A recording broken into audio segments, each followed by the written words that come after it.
Hey, welcome back to Progressive E. We've now installed the second KO motor in Truett's bike. We're going to run you through the start to setup kind of finish. We're not going to include the tuning. Yeah, and we're going to run you through that now. Right, so the first thing we're going to do is throw the bike up on a stand. We're going to be spinning that rear wheel, calibrating the motor, calibrating the throttle. Needs to be on a stand, otherwise you're going to have a good time. I mean, you can get a buddy and just stand there and hold it. That could work too. So in your KO kit, you're going to need a Bluetooth dongle like this. Basically, turn your bike on, plug this into your laptop, make sure your drivers and everything work first, obviously. Remove any of the Bluetooth stuff from the room. We haven't had too many issues with this, but some people have. Make sure just your phones, your Bluetooth watches are away from the bike and away from the dongle. This thing will basically try to connect to the strongest Bluetooth signal in the room. So you'll push and hold this for about 2 seconds, let off. It will go from a flashing red to a solid red, and that way you know you're connected. Once it does connect, it'll always just connect to that one device for the whole time until you hold this for, I think it's 5 seconds, and it will reset.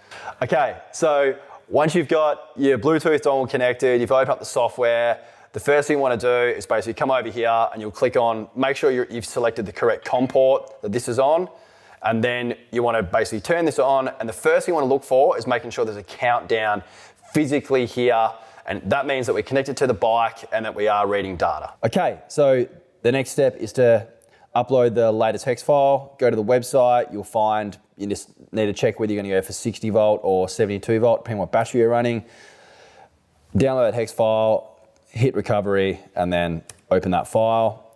Basically, this bar will now load, probably takes about 60 seconds.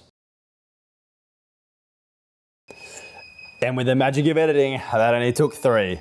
So first step is click out of this one. Once it's loaded, click save, and then onto the throttle calibration. So What we're going to do, we're going to hold the throttle down full. We're then going to turn the key on. We're going to wait for 2 beeps. After that, we're going to roll the throttle back and forth slowly 5 times, exactly like what I'm doing. And then we're going to wait for a singular beep. After that singular beep, the rear wheel is going to be live, so be ready for that. Make sure the bike's up on a stand or your buddy is there, ready to go. So, roll throttle, turn the key, 2 beeps, 1, 2, 3, 4, 5. Just like that. So once you've done your throttle cal and you can feel the bike's working, it's doing what it's meant to do, you want to come in the software. You don't have to do this, but I just recommend you do it, especially if you're running the Sur Ron motor, you'll definitely want to do this. So we're running the RS motor. So what we're going to do is make sure our motor poles are on 4, and we're then going to click auto learn, and Truett's going to run you through how that procedure works with auto learn. So really quick side note, before you want to do a motor tune, you need to make sure if you don't have a sport button or an eco button because you cut it off, which heaps of people do, including Truett, you need to make sure that you set everything in here to maximum. So mid-speed Paris, whatever that stands for, but mid-speed, that's basically your eco setting. So in Truett's case, he doesn't have an eco mode, he doesn't have a sports mode, so we need to set everything to 100, we need to set the speed to 12,000 as well, and then click save. Also make sure that you actually turn your sensors off on your bike, before you perform this auto tune.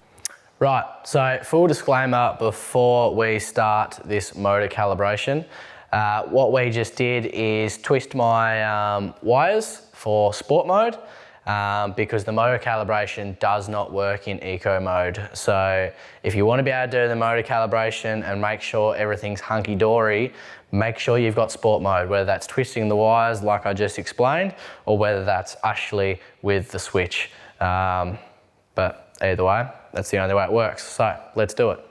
Right, now that's beeping, we're going to hold the throttle down all the way. Once wheel stops moving, we're then going to let off and go again.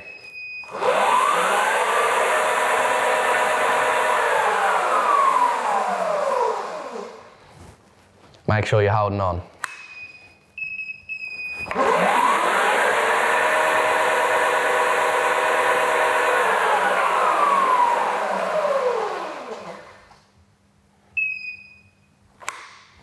That's it. Now we go and click save.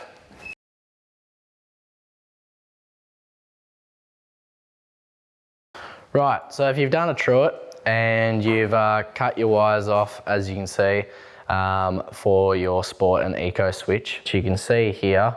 So you have 2 clumps of wires, and then it's stripe green and solid green, and they're the 2 you want to basically twist together and solder. Okay, so once you've done your throttle calibration, you've done your motor tune, you're then pretty much right to load in your software. Ko have a Discord that you can basically contact and they'll help you with the tuning, etc. Feel free to watch our videos of what we've done. Right now, what we're gonna do is write a tune for Truett's bike. It'll be close to what I wrote for mine, but now we're just gonna make it, I suppose, perfect for Truett's setup, which is a little bit different than mine. So yeah, hope you enjoyed that and you kind of got a good explanation of what you need to do to get this kit going. It is pretty basic, and learning this software is pretty basic. It isn't hard. Once you get your head around it, it's really worth knowing. So it's a lot easier than backdoor, for instance. So yeah, thanks for watching.